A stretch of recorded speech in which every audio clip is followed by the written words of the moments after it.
Les Fires de Sant Narcís és el meu darrer llibre i l'estem promocionant a través d'aquests vídeos i vàrem acabar parlant d'aquests balls de societat que es feien al casino de Girona. Fixeu-vos que elegants, es feia el ball de societat on les famílies benestants, quan les seves filles complien els 18 anys, feien els 18 anys, doncs els presentaven en societat, en un ball de gala, no?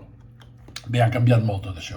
Aquí el cor Maragall, l'apartat de músiques i cants, els Mossos d'Esquadra, fixeu-vos, la banda musical dels Mossos d'Esquadra, arribant a la plaça del Vi, l'Orfeó Català, l'any 1899. També tenim espai pel teatre, la Traviata, aquí. Els embalats, lògicament. Anem de barraques, les barraques, una de les coses típiques de les nostres fires. Les actuacions al Teatre Municipal, sobretot, en Lluís Llach, hi va estar-hi molts d'anys actuant. El Lido, us en recordeu del Lido? Bé, un àlbum de fotos. Els premis literaris, qui no ha participat mai en un certamen literari, doncs hi havia el certamen literari molt conegut. Actualment doncs hi ha el premi Just Manuel Casero.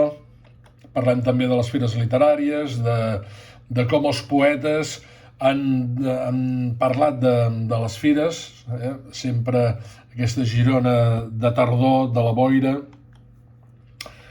Bé, i Sant Narcís, el nostre patró, de qui deu les fires dedicades a ell.